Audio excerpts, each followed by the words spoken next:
கடற்கனியை நேர்ல பாத்திருக்கீங்களா? ஜனவரி 13 இருந்து ஜனவரி 17 வரை நம்ம விஜிபி கிங்டம் நடத்துற அண்டர் வாட்டர் டனல் அக்வாரியம்க்கு வந்தா கடற்கனியை நேர்லயே பார்த்து என்ஜாய் பண்ணலாம். மிஸ் பண்ணிடாதீங்க மக்களே. ஒரு பாக்ஸ்ல போட்டா ரொம்ப கஷ்டம். So you want to do all kinds of role and character. நான் எப்பவுமே கேட்பேன், ஏன் என்ன ஒரு வில்லேஜ் சப்ஜெக்ட் எடுக்க மாட்டேங்கிறாங்க. பட் இதில் வந்து பயங்கரமாக எதிர்த்து கேள்விக்கு அவருக்கே கவுண்டர் கொடுக்குற மாதிரி அந்த மாதிரிலாம் வந்து அதை அவங்க பயங்கர சூப்பராக புல்லும் பண்ணிட்டாங்க. வடக்குப்பட்டி ராமசாமிக்கு அப்புறம் ஃபுல் சுரேஷே வேறம்மா. அடுத்து ரஜினி சார் ஸ்கிரிப்ட் தெரியும், அது டிஸ்கஷன் போயிட்டு இருக்கு. கண்டிப்பாக ஒரு 5-6 நாள் டிஸ்கஷனில் இருப்பேன். 70 வயசு இருக்கும், அவங்க காரை விட்டு இறங்கி வராங்க. தம்பி நல்லா இருக்கீங்களா, உங்கள் கூட ஒரு ஃபோட்டோ எடுத்துக்கலாமா அப்படின்னா. ஸோ இதுதான் பிக் பாஸில் நான் சம்பாதிச்ச சொத்து. நேயர்களுக்கு வணக்கம், நான் உங்க விஜய் கல்யாணி. இன்னைக்கு நம்ம எங்க இருக்கோம் அப்படின்னு பாத்தீங்கன்னா, வடக்குப்பட்டி ராமசாமி அப்படிங்கிற திரைப்படம் சீக்கிரம் திரையரங்குகள்ல வர இருக்கு. அதனுடைய டிரெக்டர் வி ஹேவ் கார்த்திக் யோகி அவர்கள், அண்ட் அதுல இருந்து நடிச்ச நட்சத்திரங்கள் வி ஹேவ் மேகா ஆகாஷ் அவர்கள் அண்ட் கூல் சுரேஷ் அவர்கள். வணக்கம், எப்படி இருக்கீங்க? வணக்கம், சூப்பரா இருக்கும். First of all I think வந்து ஒட்டுமொத்த குழுக்கும் ஒரு பெரிய பெரிய வாழ்த்துக்கள். என்னை தாண்டி படத்தினுடைய டைட்டில் இருந்து ஆரம்பிக்கலாம் அப்படின்னு நான் யோசிச்சேன். ஏன்னா உங்களுடைய திரைப்படங்கள்னு எடுத்தா கிட்டத்தட்ட ரீசெண்ட் டைம்ஸ்ல வந்தது எல்லாமே நம்ம பழைய படங்கள்ல பார்த்த வசனங்கள்ல இருந்து எடுத்த மாதிரி இருந்தது. அதே மாதிரிதான் டிக்கிலோனா, இதுல வடக்குப்பட்டி ராமசாமி, கவுண்டமணி சாரோடைய ரிஃப்ளெக்ஷன் இருந்துட்டே இருக்கு. அதுக்கான காரணம் தெரிஞ்சுக்கலாமா? மிகப்பெரிய கவுண்டமணி சாரோட ஃபேனு. ரெண்டாவது வந்து புதுசாக ஒரு டைட்டில் வச்சு அதை ரீச் பண்ணி அதை விட ஆல்ரெடி ரெஜிஸ்டர் ஆனதை எடுத்து வச்சிடலாமே, இல்லை இன்னும் கொஞ்சம் ஈஸியாக இருக்கும். இப்போ நம்ம 90s கிட்ஸ், நானும் 90s கிட்ஸ் தான், அவங்களுக்குலாம் வந்து வடக்குப்பட்டி ராமசாமி தெரியும். இந்த ஜென்ரேஷனுக்கு என்ன அப்படின்னு சொல்லிட்டு இந்த டைட்டில் வச்சதுக்கப்புறம் அந்த பழைய அந்த அந்த வீடியோ போய் பார்த்து நிறைய பேர் அந்த லைக்லாம் கொடுத்துருக்காங்க. ஸோ அவரோட லெகசி வந்து கொஞ்சம் கண்டினியூ பண்ணி விடுவோம் அப்படின்னு தான். ரைட். அண்ட் அதே மாதிரி மேகா ஆகாஷ் அவர்களை வந்து ரீசெண்டாக நாங்கள் பார்த்த திரைப்படங்கள் எல்லாம் ஒரு சிட்டி கேர்ள் பயங்கர மாடர்னாக வந்திருந்தீங்க. இதெல்லாம் பார்க்கும்போது என்னடா இப்படி மாறிட்டாங்க அந்த மாதிரி இருந்தது. And you look very beautiful as well. But adapting to the character அப்படிங்கிறதுல வந்து ஒரு பெரிய டிஃப்ரென்ஸ் இந்த மாதிரி எனக்கு ஃபீல் ஆச்சு. ஸோ உங்களுக்கு இந்த கதாபாத்திரம் ப்ளே பண்ணுறதுக்கும் இந்த படத்துக்குள்ளே வந்ததுக்கான காரணமும் தெரிஞ்சுக்கலாமா? இந்த படத்துக்குள்ளே வந்ததுக்கான ஃபர்ஸ்ட் ஸ்கிரிப்ட் தான். ஏன்னா இவர் வந்து ஸ்டோரி சொல்லும் போதே I fell in love with entire thing. இந்த கான்செப்ட் ரொம்ப பிடிச்சிருந்தது. அண்ட் நீங்கள் சொன்ன மாதிரி எப்போவுமே ஒரு சிட்டி கேர்ளாக தான் பார்த்துருக்காங்க. I'm very happy that he actually saw me as இந்த கேரக்டரில். ஏன்னா I want to be as an actor. ஒரு பாக்ஸில் போட்டால் ரொம்ப கஷ்டம். So you want to do all kinds of role and character. நான் எப்பவுமே கேட்பேன், ஏன் என்ன ஒரு வில்லேஜ் சப்ஜெக்ட் எடுக்க மாட்டேங்கிறாங்கன்னு. But so when he came and told me the story and is actually looking at me in this character, I was very excited. And எனக்கு இந்த லுக் டெஸ்ட் எல்லாமே வந்தப்போ I was very very happy. ஏன்னா எனக்கு எப்போவுமே ஒரு நிறைய retro characters பண்ண எனக்கு பிடிக்கும். நீங்கள் பார்த்தீங்கன்னா ஏன் பீட்டில் கூட ஒரு ரெட்ரோ இது இருக்கு. But this is like a full அந்த லுக். ஸோ நான் ரொம்ப என்ஜாய் பண்ணேன் இந்த கேரக்டர். அப்போ ஐ திங்க் அந்த காரணத்தை வந்து டிரெக்டர்கிட்ட தான் கேட்கணும்னு நினைக்கிறேன். எப்படி நீங்கள் அவங்கள வந்து அந்த கேரக்டரில் இமேஜின் பண்ணீங்கிறது அவங்களுக்கு ஒரு கேள்வியாக இருக்குது. அண்ட் எங்களுக்கு வந்து ரொம்ப க்யூரியஸாக இருக்குது டு நோ அபவுட் இட். ஒன்றும் இல்லைங்க, ஒரு இவங்களோட கேரக்டர் வந்து டாக்டர், ஒரு டாக்டர் கேரக்டர் தான் பண்ணுறாங்க. டாக்டருங்கும் போது வந்து பார்த்தீங்கன்னா கொஞ்சம் கன்வின்சிங்காகவும் இருக்கணும். அவங்க சொல்கிறது மக்கள் ஏற்றுக்கிற மாதிரி ஒரு முகம் தேவைப்பட்டுச்சு. ஸோ அந்த முகத்துக்கு வந்து எனக்கு இவங்க கரெக்டாக அந்த மாதிரி இருந்தது. ரெண்டாவது வந்து ஏன் ஒரு வில்லேஜில் வந்து பார்த்தீங்கன்னா ஏன் ஆக்சுவலாக அவங்க பயங்கர பியூட்டிஃபுல்லாக இருந்தாங்க, ஸ்க்ரீன்லேயும் பயங்கரமாக இருந்தாங்க. இப்போ பார்க்குறத ஸ்க்ரீனில் இன்னும் அழகாக இருந்தாங்க. ஏன்னா அந்த ரெட்ரோ கெட்டப்பில் இந்த ஹேர்லாம் கேர்ள் பண்ணி நான் என்ன யோசிச்சேன்னா, சரி அந்த பழைய சாந்தி நிலையம் படத்தில் இருப்பாங்க தெரியுமா, அவங்க அந்த ஹீரோயின் லுக்கு தான் அந்த மாதிரி தான் டெஸ்ட் எடுத்தோம். சரி அந்த மாதிரி ஒரு நல்ல ஒரு ப்ளீஸிங்கான ஒரு முகம் தேவைப்படுச்சு. நான் யோசிச்சுட்டு ஆக்சுவலாக மனு ஆனந்த் அப்படின்னு சொல்லிட்டு எஃப்ஐஆர் டைரக்டர் இருக்கார். அவர் வந்து ஜிவிஎம் சாரோட associate.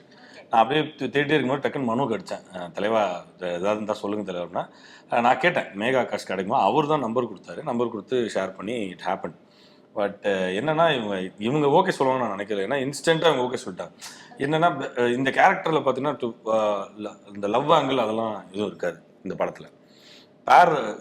Female lead but not regular அந்த லவ் அந்த ஜோனில் இருக்காது. இவங்களுக்குன்னு ஒரு தனி கேரக்டர் போல்டாக ப்ரெசென்ட் பண்ணக்கூடிய ஒரு நேச்சரில் இருந்தது. அது ஏன் இவங்க பண்ணக்கூடாது அப்படின்ற மாதிரி இருந்தது. ஏன்னா இவங்க சொன்ன மாதிரி தான் ரொம்ப சாஃப்டாக நிறைய படங்களை சாஃப்டாகவே நடிச்சிட்டாங்க.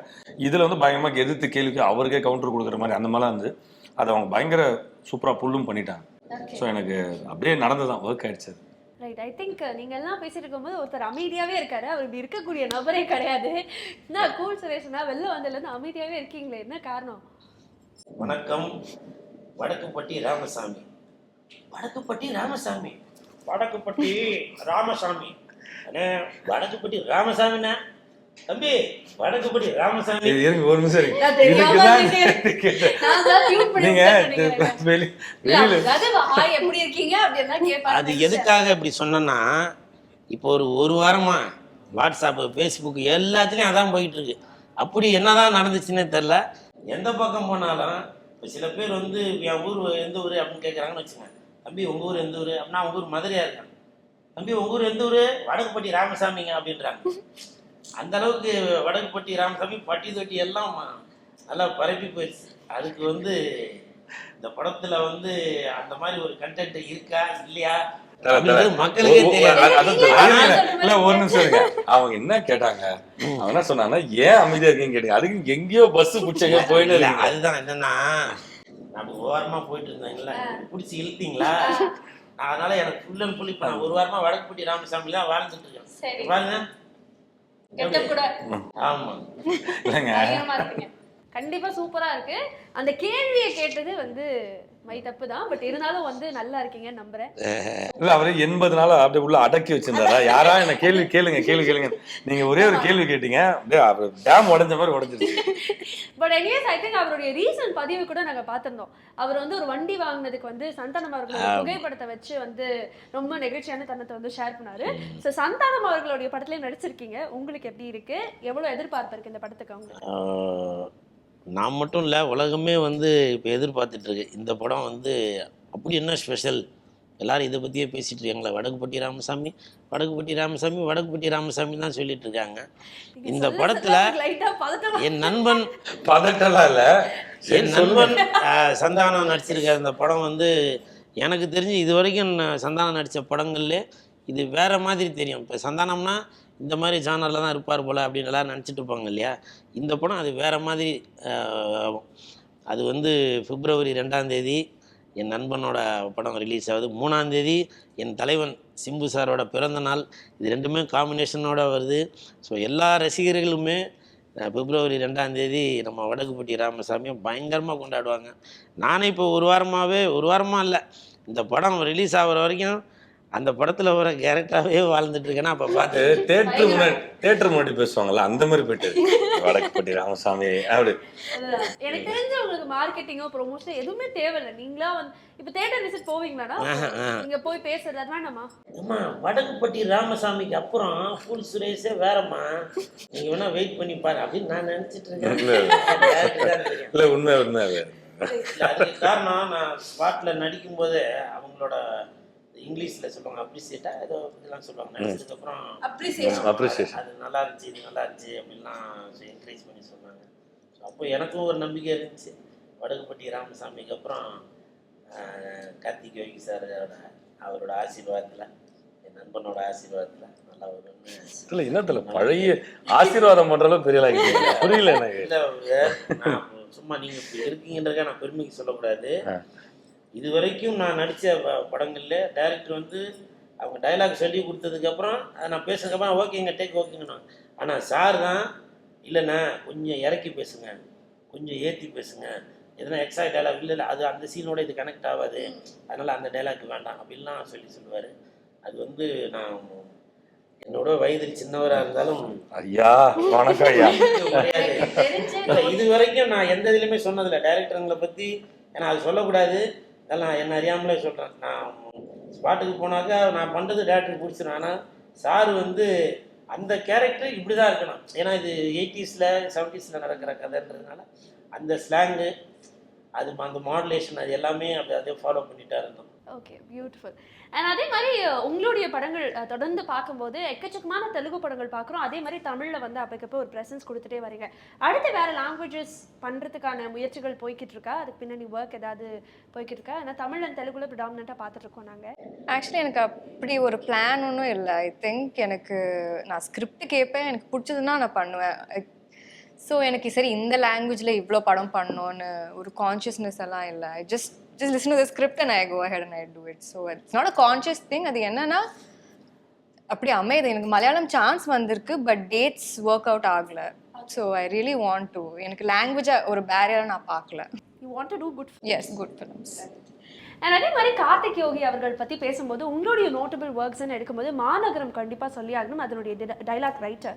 ஸோ உங்களுக்கும் லோகேஷ் கனகராஜ் அவர்களுக்கும் இருக்கக்கூடிய அசோசியேஷனும் எங்களுக்கு தெரியும். பட் ரொம்ப எதிர்பார்த்தது அடுத்தடுத்து உங்களுடைய பயணத்தில் வரும் அப்படின்னு, உங்களுடைய கொலாபரேஷனில் வரும் அப்படின்னு சொல்லிட்டு. ஸோ அது ஏன் கொலாபரேட் பண்ண முடியல? Maybe because of time also, but அது நடக்கிறதுக்கான வாய்ப்பு இருக்கா இன் ஃபியூச்சர்? கண்டிப்பாக இப்போ மாநகரம் டைமில் அப்படி ஸ்டார்ட் பண்ணோம் அப்படின்னா, நானும் இன்ஃபேக்ட் லோகேஷ் கனகராஜ், மாவீரன் டைரக்டரு எல்லாமே இப்போ ஆடியோ லான்ச் வந்து வராங்க. நாங்களாம் வந்து ஒரு ரூமில் இருந்தோம், நிறைய பேர் நிறைய இன்டர்வியூவில் சொல்லிகிட்டே இருக்கோம். FOA அப்படின்னு சொல்லிட்டு ரூம் வடபழனியில் தான் இருக்குது. ஸோ ஸ்டார்ட் வித்து நான், அப்புறம் அஸ்வத் ஓமை கடவுளி டைரக்டரு, அப்புறம் லோகேஷ் கனகராஜ், அப்புறம் அடிக்கடி ஃபிலோ வருவான், எடிட்டர் ஃபிலோ வருவாப்பில், அப்புறம் நித்திலன் அப்படி சொல்லிட்டாரு. ஒரு 5-6 பேர், குஹன். ஸோ நாங்களாம் வந்து ஒரு ரூம்மேட்ஸாக இருந்தோம். அங்கேருந்து ஆரம்பித்தது பார்த்தீங்கன்னா மாநகரம் வந்து அப்போ எங்களுக்கு யாருக்குமே வந்து படம் பண்ணணும், ஏன்னா படம்லாம் பெரிய விஷயம் அப்படின்ற. அப்போ எங்கள் செட்டில் 4 இயக்குனருக்கு முன்னாடி செட்டில் கார்த்திக் சுப்ராஜ் அவர் மட்டும் தான் படம் பண்ணியிருந்தார்.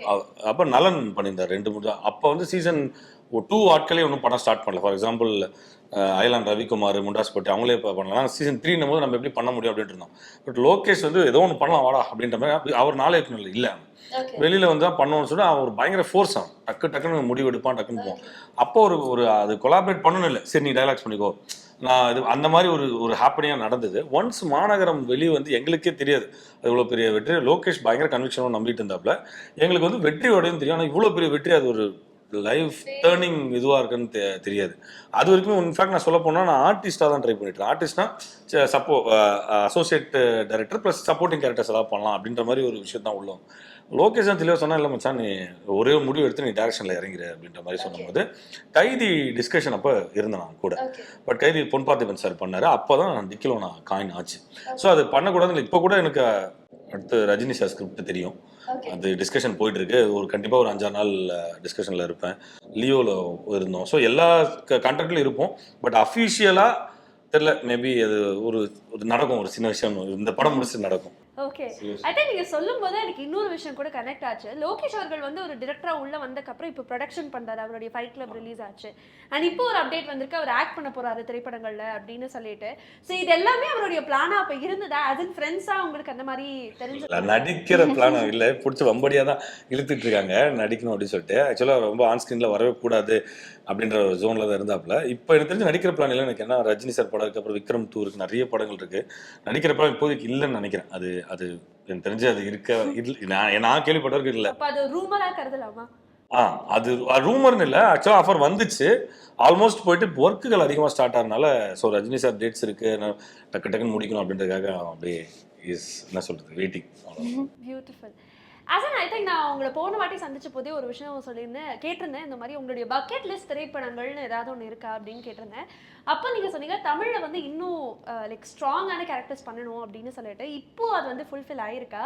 ஏன்னா தொடர்ந்து நாங்கள் நிறைய படங்களில் உங்களை பார்க்க முடியுது. ஸோ டெஃபினெட்லி தமிழில் ஐ திங்க் இது one of my most strongest subjects. எப்போவுமே நான் எனக்கு என் ஃபர்ஸ்ட் படம் ஒரு பக்க கதைன்னு சொல்லி பாலாஜி சார் டைரக்ஷனில் நான் இது I've always thought that அதுதான் என் ஸ்ட்ராங்கஸ்ட் கேரக்டர் இது வரைக்கும். But I think this is equal. ஏன்னா அவர் கொடுத்த கேரக்டர் எனக்கு, நான் அதான் சொன்னேன், கேட்கும் போதே I was very happy to be like சரி somebody is considering me for such a strong role.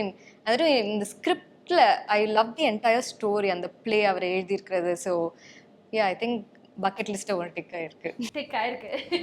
Very nice. And அதே மாதிரி ட்ரெய்லர் பார்க்கும்போது எக்கச்சக்கமான கதாபாத்திரங்கள். ஐ திங்க் ஒட்டுமொத்த ஒரு பவர் ஹவுஸே ஒரு படத்துக்குள்ள இருக்க மாதிரி ஒரு ஃபீலிங் தான். ஸோ இதுக்கான காஸ்ட் அண்ட் க்ரூ நீங்கள் டிசைட் பண்ணதுக்கு பின்னாடி இருந்த அந்த ப்ராசஸ் பற்றி சொல்லுங்கள். இல்லை, ஆக்சுவலாக என்னை பொறுத்த வரைக்கும் காஸ்ட் வந்து ரொம்ப முக்கியம்தான். பட் அவங்க இப்போ இவ்வளோ பெரிய MS பாஸ்கர் சார் இருக்காரு, ரவி மரியா, ஜான் விஜய், அப்புறம் வந்து மாறன், சேஷு, நான்கடவுள் ராஜேந்திரன், நிழல்கள் ரவி, அதுக்கப்புறம் வந்து நிறைய பேர் இருக்காங்க உள்ள. ஆனால் என்னன்னா, நான் என்னை பொறுத்த வரைக்கும் கேஸ்ட்டை ஃபில் பண்ணுறதுனால ஹியூமர் ஒர்க் ஆகும். அந்த கேரக்டர் அவங்களுக்கும் சின்ன ஒரு ஆர்க் இருக்கும். இப்போ இந்த கேரக்டர் இருக்குது அப்படின்னா தன்ராஜன் ஒரு கேரக்டர் பண்ணிருக்காரு. இந்த கேரக்டரோட ஃபேமிலி எப்படி இருக்கும், இவங்க எப்படி ஒரு தரமாக பிஹேவ் பண்ணுவாங்க, இவரோட ஓப்பனிங் என்ன, எங்கே போய் முடிகிறாரு அப்படின்றது ஒரு கேரக்டருக்கு இருந்தால் தான் அது ஒரு கம்ப்ளீஷன் கிடைக்கும். அது ரைட்டிங்கில் இருந்தது. இவங்கெல்லாம் உள்ளே வரும்போது அது பயங்கர ப்ளஸ் ஆகிடுச்சு. என்னென்னா டேட்ஸ், அந்த எல்லாருமே பிஸி ஆர்டிஸ்ட். இதில் வந்து நாங்கள் லாக் பண்ணி டோட்டலாக லாக் பண்ணி குடவுனில் வச்சது வந்து ஹீரோயினையும் ஹீரோ மட்டும்தான். ஏன்னா இவங்களை வச்சு தான் நான் வந்து டோட்டலாக ஷெட்யூல் போட முடியும். இவங்க 2 பேரும் வந்து 100% சப்போர்ட் கொடுத்தாங்க. ஸோ டேட்ஸ் லாக் பண்ணி பண்ணுறதுல வந்து ரொம்ப கஷ்டம் வந்து. நடுவில் தலைவன் வந்து ஒரு இன்டர்வல் பிளாக் ஷூட்டிங் பண்ணிட்டு இருக்கும்போது ஒரு காரியம் ஒன்று பண்ணாப்புல. தலைவா அப்படின்னு சொல்லிட்டு அழுகிற டேட்ஸுக்காக யோசிக்கும் போது வந்துச்சு. தலைவா அப்படின்னு சொல்லிட்டு நான் என்ன தலைவா இல்லை தலைவா நான் வந்து இன்னைக்கு நான் போகலன்னா நான் அவ்வளோதான் அப்படின்னு. என்ன விஷயம் அப்படின்னா அங்கேயே சரண்டர் ஆயிட்டேன், நான் போகலன்னா அவ்வளோதான் சொல்லிட்டு. அதுக்கப்புறம் என்ன பார்த்தா இது வெந்து தெரிஞ்சுக்காரா இது 10 தலை என் தலைவனுக்காக நான் போகலன்னா அவ்வளோதான், ஃபேன்ஸ் என்ன காலி பண்ணுவான்னு சொல்லிட்டு.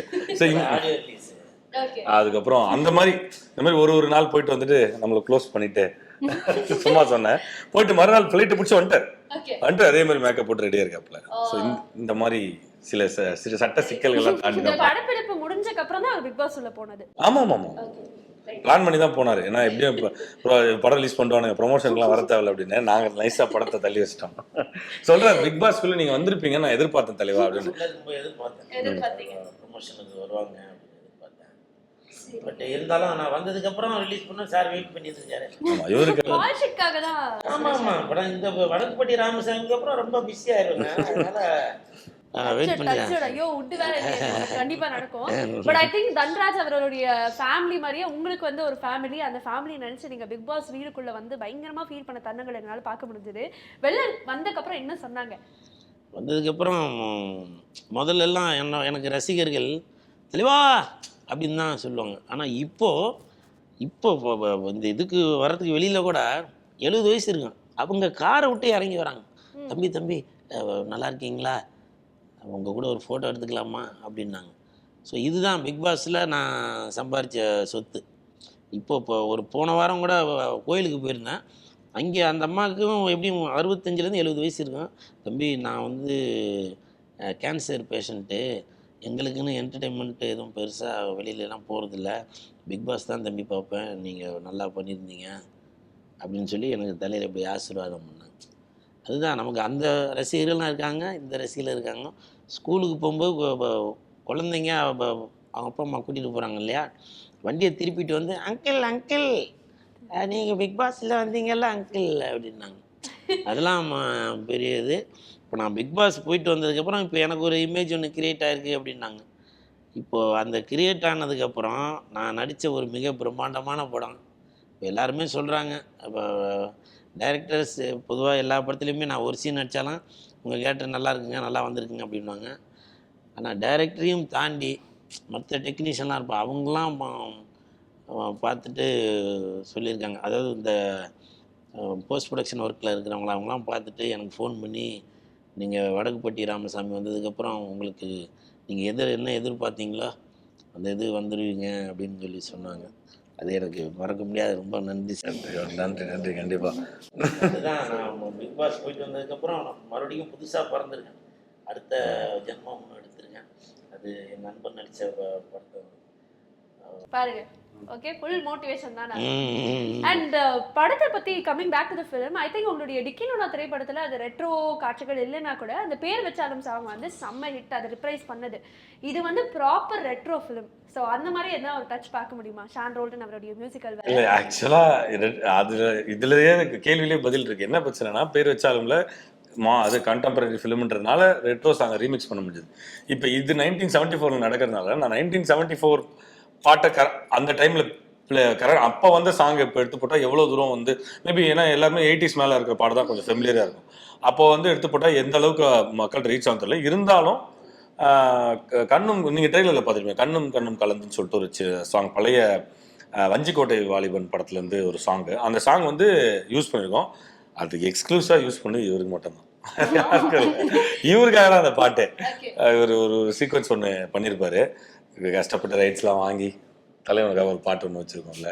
பட் ஹீரோ போர்ஷன்லேயும் வரும், அது பிஜிஎம்மாக வரும், லிரிக்காக இவருக்கு தான் வரும்.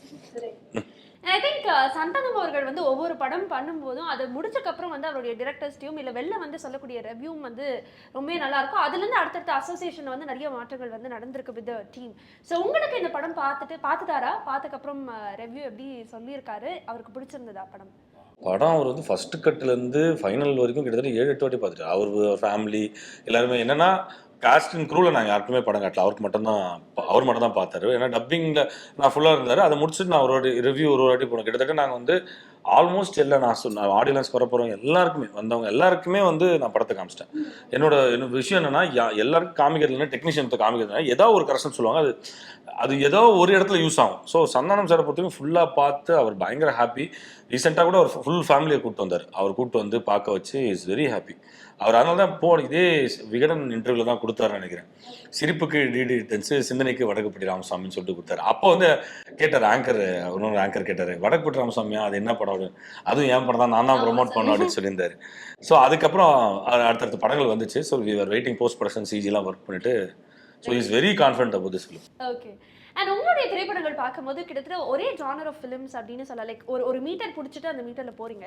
பட் இப்போ இருக்கக்கூடிய டிரெக்டர்ஸ் வந்து வெவ்வேறு ஃப்ளேவரில் பண்ணும் அப்படிங்கிறது மக்களுடைய ஆசையாக இருக்கும், அது எதிர்பார்ப்பாகவும் மாறிடுச்சு.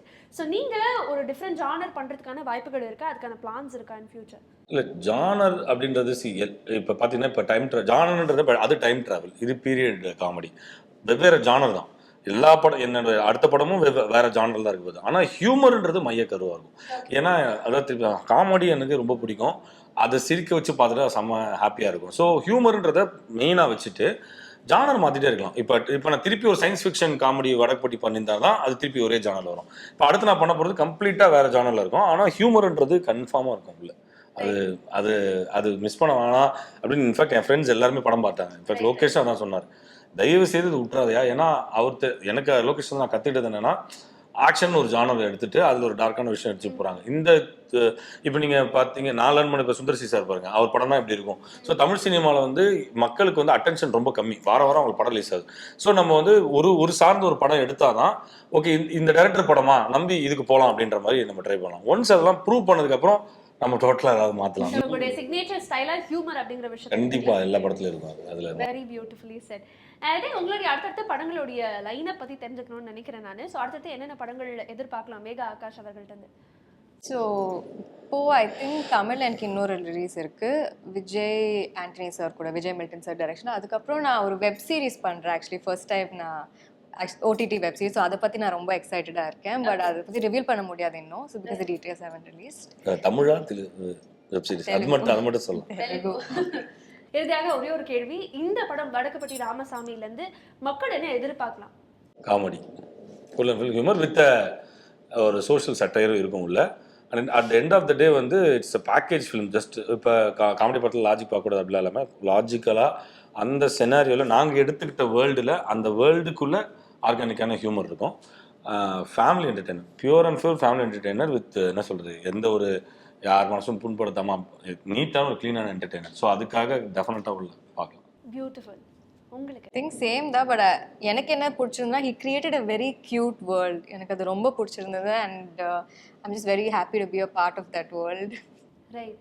அண்ட் அவர் ஆல்ரெடி ஒரு டெஸ்டிமோனியே கொடுத்துட்டாரு படத்துக்கு. பட் எனிவேஸ் ஒட்டுமொத்த குழுக்கும் எதுவாக இருந்தாலும் வடக்குப்பட்டி ராமசாமி வருகின்ற பிப்ரவரி 2ஆம் தேதிக்கு பிறகு வடக்குப்பட்டி ராமசாமியில சந்திப்போம். வணக்கம், நம்மளே முடிச்சுக்கலாம். கடற்கனியை நேர்ல பாத்திருக்கீங்களா? ஜனவரி 13 ஜனவரி 17 வரை நம்ம VGP கிங்டம் நடத்துற அண்டர் வாட்டர் டனல் அக்வாரியம்க்கு வந்தா கடற்கனியை நேர்லயே பார்த்து என்ஜாய் பண்ணலாம். Be enchanted by a real life mermaid at India's largest underwater aquarium. Miss பண்ணிடாதீங்க மக்களே.